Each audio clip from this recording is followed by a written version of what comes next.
They said love like theirs only existed in movies, but Oscar and Rachel were proof that fairy tales sometimes walked among us. Oscar Bennett was the kind of man people quietly admired, wealthy, yes, but humble to his core.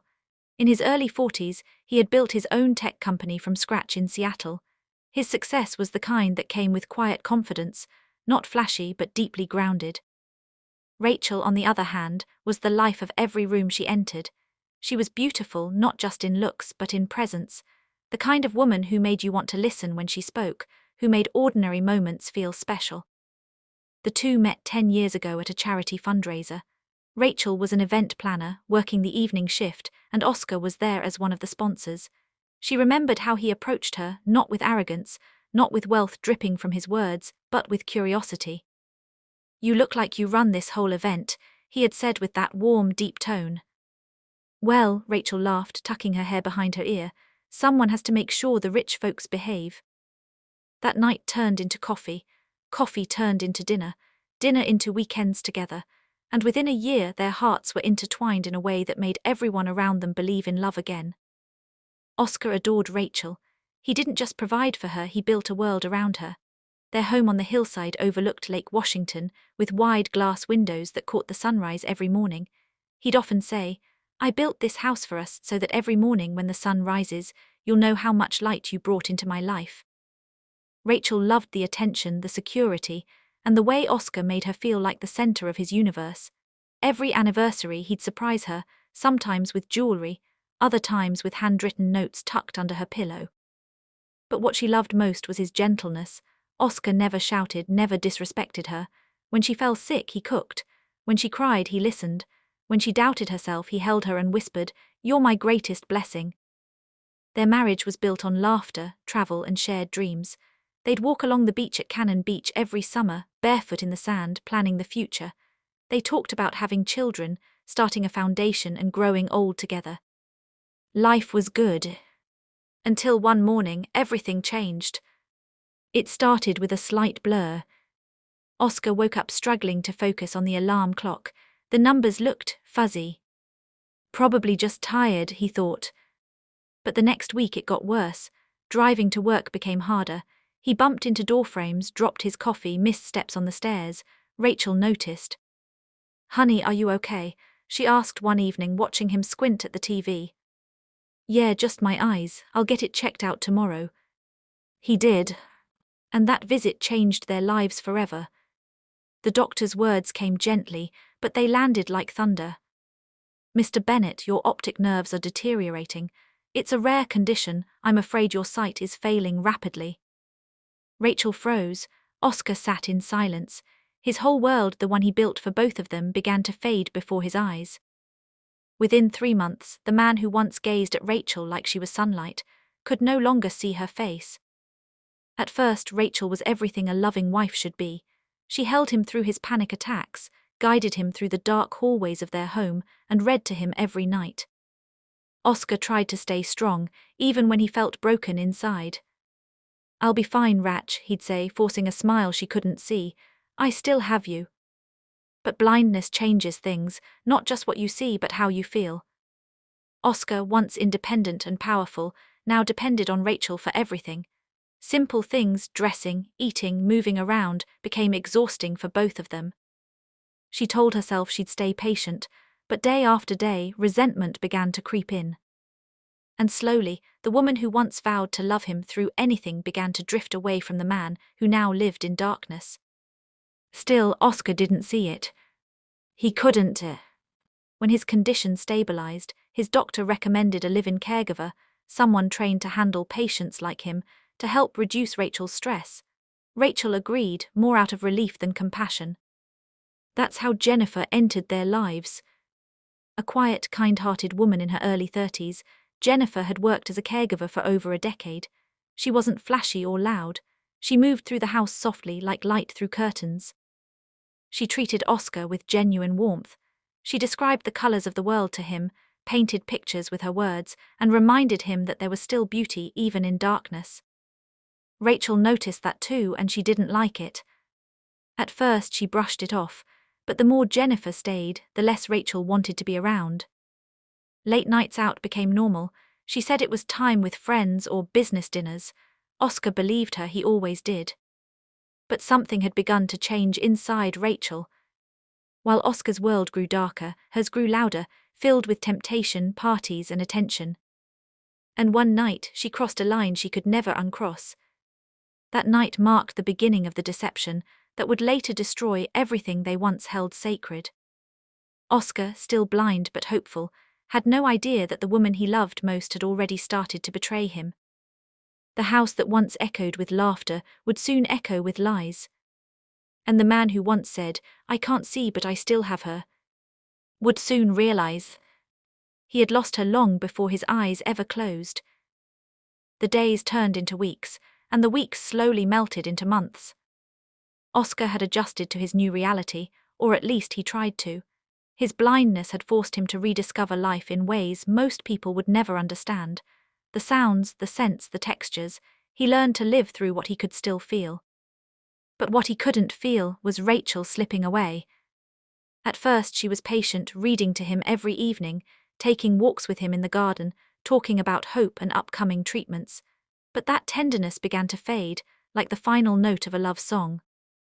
The woman who once held his hand through every storm began leaving earlier for meetings, coming home later, smelling of unfamiliar perfume and men's cologne. Oscar noticed, not with his eyes but with his heart. "Rach, everything okay?" he asked one night, sitting in the quiet living room. She sighed, irritation laced in her tone. "Oscar, not everything has to be about you. I have a life too, you know." He fell silent, her words cut deep, deeper than she realized. Jenifer, the caregiver, saw it all. She watched how Rachel treated him with impatience, how her smiles disappeared, how her warmth turned to coldness. Jenifer felt sorry for Oscar, not because he was blind, but because he was still trying to see love where none existed anymore. Every morning she helped him dress, cooked his breakfast, guided him to his favorite chair by the window, and described what the sunrise looked like. "It's orange today," she'd say softly, "like the color of hope." Oscar smiled faintly. "I like that, hope's a good color." Those moments, simple, pure, became the heartbeat of his days. Rachel, meanwhile, spent less and less time at home, and when she was there, her phone was always in her hand, her laughter echoing from the balcony as she whispered to someone else. Then came the night that changed everything. Jenifer was in the kitchen cleaning up after dinner when she heard a sound from upstairs, voices. A man's voice, then laughter, then silence. She froze. It was Oscar's voice. Rachel had brought someone home. Jenifer's heart raced. She didn't know what to do. Should she tell Oscar? Should she pretend she heard nothing? She decided to protect him, at least for now. He'd been through enough. But Rachel's visits became bolder. Different men, different nights. She believed Oscar's blindness made her invincible. She forgot that Jenifer, quiet, loyal Jenifer, saw everything. There were days when Rachel wouldn't come home at all. Oscar would sit in the living room, waiting, holding his phone like a lifeline. "Maybe she's stuck in traffic," he'd say, forcing a smile. Jenifer, watching him, would answer gently, "Maybe, sir. Would you like me to call her?" No, he'd reply quickly. "She'll come back, she always does." But deep down, he knew something was wrong. One night after Rachel left again, Jenifer found Oscar sitting by himself in the dark, fingers tracing the edge of his wedding ring. "You ever wonder, Jenifer," he said quietly, "how fast love can disappear?" "Sometimes," she whispered, "but I also know love doesn't die easy, sir, it just hides behind pain." He nodded. "Rachel used to say the same thing once. She said we'd be unbreakable. Guess blindness breaks more than sight." Jenifer felt tears sting her eyes. She wanted to tell him everything about Rachel's lies, her betrayals, the men who came and left, but she couldn't bring herself to destroy the last shred of hope he held. Then came another chapter of heartbreak. Oscar's condition worsened. The medications were taking a toll, and the experimental surgeries they'd tried had all failed. His doctors told him there was little chance of recovery. Rachel attended the last appointment with him, though her eyes were glued to her phone most of the time. When they left the hospital, she sighed loudly. "Oscar, maybe you should just accept it. Maybe it's time to stop chasing what's gone." "You mean my sight?" "I mean your peace," she said coldly. He nodded slowly, realizing how distant she had become. That night, as he lay in bed, he reached for her hand and found only cold sheets. Rachel was gone again. Months passed. Rachel's heart grew colder. Oscar's world grew darker. But Jenifer's presence, her gentle voice, her patience, her kindness, became his light. They'd talk for hours about everything: music, food, life, dreams. She described the world to him in colors and textures, and he began to feel alive again, if only a little. She never crossed the line. She respected his marriage even when Rachel didn't, but somewhere deep inside, both of them began to feel a quiet connection, one born not from desire but from shared pain. Then one morning, fate shifted again. Oscar received a call from a new medical institute, an offer for a revolutionary eye treatment. It wasn't guaranteed, but it was his last hope. He discussed it with Rachel, expecting excitement, maybe relief, but instead she frowned. Another treatment? Oscar, we've spent thousands already. I'm tired. You're never going to see again. Can't we just move on? Oscar's heart cracked, not because of her words, but because of how little emotion they carried. Rachel, he said quietly, if you'd gone blind, I'd sell everything I have just to see your face again. She didn't reply, she just walked away. That evening, Jenifer sat beside him on the porch. You should try, Mr. Bennett, she said softly. Miracles happen when we least expect them. He smiled faintly. You really believe that? I've seen people come back from worse, she said. You deserve that chance. For the first time in a long while, Oscar felt a spark of hope. He signed up for the treatment. Rachel barely acknowledged it. Jenifer, however, accompanied him every step: the hospital visits, the painful injections, the long recovery. And finally, after months of effort, a miracle happened. Oscar's doctors confirmed the unbelievable: his vision was returning.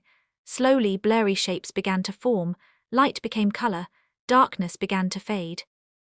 But he didn't tell Rachel. Not yet.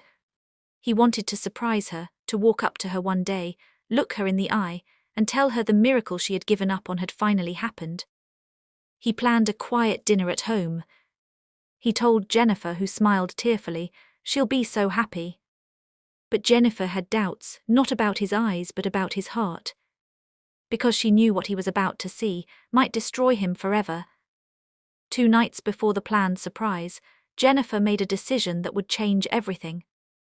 She approached Oscar's study and said quietly, Mr. Bennett, before you surprise her, there's something you need to see first. He frowned. What do you mean? Jenifer led him to the control room, the one connected to the home's CCTV system. He hadn't used it since before his blindness. Oscar, please, she said, voice trembling. You need to know the truth before you walk into it. He hesitated, then nodded. And for the first time in years, his eyes began to see. What he saw broke him. Footage after footage, different nights, different men, the same pattern. Rachel laughing, kissing strangers in their living room, in their bed. Sometimes while Oscar slept just down the hall. He watched silently, tears streaming down his cheeks. The woman he had loved with every piece of his soul had turned their home, their sanctuary, into a stage for betrayal. Jenifer stood behind him, crying silently too. After hours of watching, Oscar turned off the monitor, his hands trembling. Thank you, Jenifer, he said softly. You just gave me back more than my sight, you gave me the truth. From that night on, Oscar was no longer the same man. He saw the world again, not through the eyes of love but through the eyes of truth. And in that truth, he found the power to take back his life. Morning light slipped through the curtains. For the first time in years, Oscar could see it. Colors, shapes, the gentle shimmer of sunlight bouncing off the glass walls of his home. He sat there quietly, eyes half open, overwhelmed by tears, not of joy this time, but of the cruel irony that the first thing his eyes saw again was the truth that shattered his heart. Jenifer stood nearby, silent. Her eyes said everything. Are you sure you want to go through with the dinner? She asked softly. Oscar nodded. Yes, I need to see who she really is one last time. That evening the house smelled of candles and steak, Rachel's favorite. Oscar had asked Jenifer to help him set up everything, pretending he was still blind. He even wore his old dark glasses, the ones that once hid his hopeless eyes. When Rachel returned home, she was surprised. "Oscar, what's all this?" "Dinner," he said with a smile. "A celebration. I've been feeling hopeful lately." Rachel chuckled, her tone sugar-sweet but shallow. "You and your surprises." They sat together at the dining table, the same table where they'd shared anniversaries, laughter, dreams.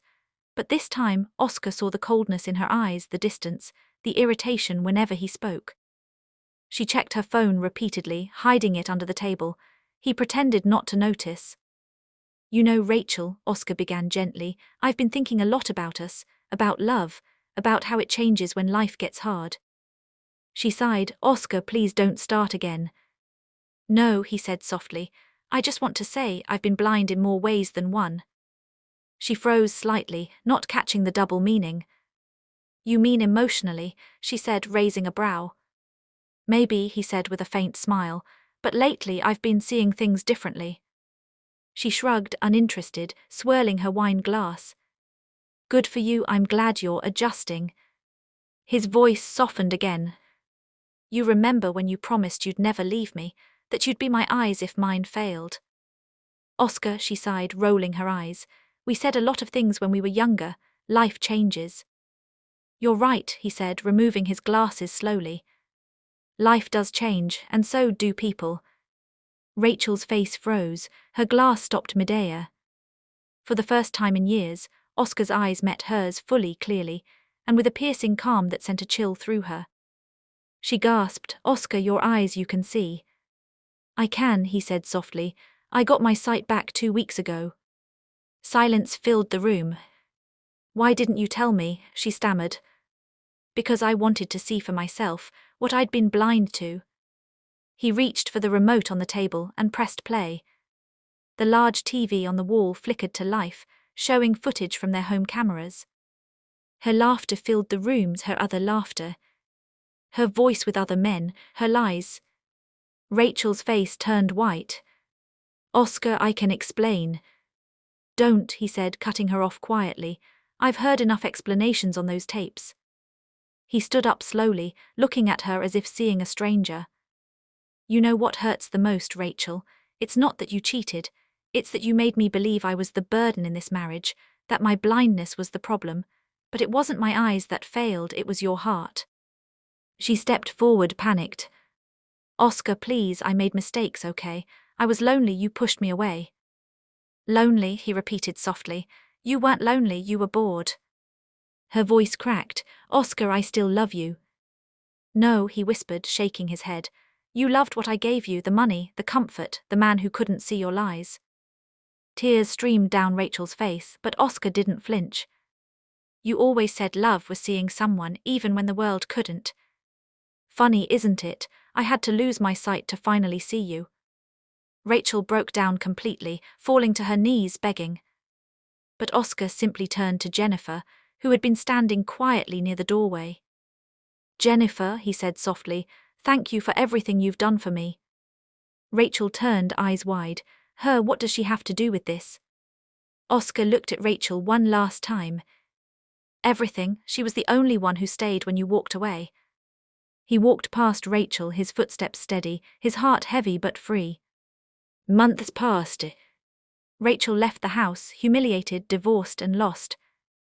Oscar never sought revenge beyond the truth. He didn't ruin her life publicly, he just let her live with the weight of what she'd done. That was punishment enough. Meanwhile, his recovery continued, not just his sight but his soul. Jenifer remained by his side, not as his caregiver anymore, but as a friend, then eventually something deeper. Their bond was built on trust, honesty, and shared healing.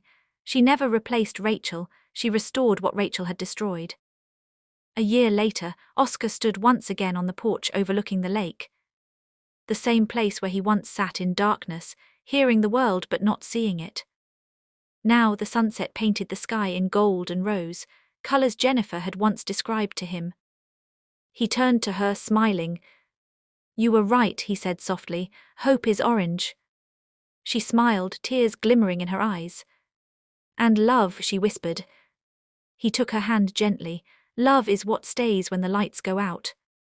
They stood there together, two souls who had walked through darkness not by sight but by faith. And though the past still hurt, the future looked bright, not perfect but peaceful. Sometimes love begins with laughter and ends with lessons. Sometimes the ones we trust blind us the most. But in every heartbreak, there's a second chance not to relive the past, but to rebuild the heart. Oscar learned that revenge isn't always about destruction. Sometimes the best revenge is moving on with grace. And as the sun disappeared beyond the horizon, he smiled, because even though love had once turned blind, his heart had finally learned to see again,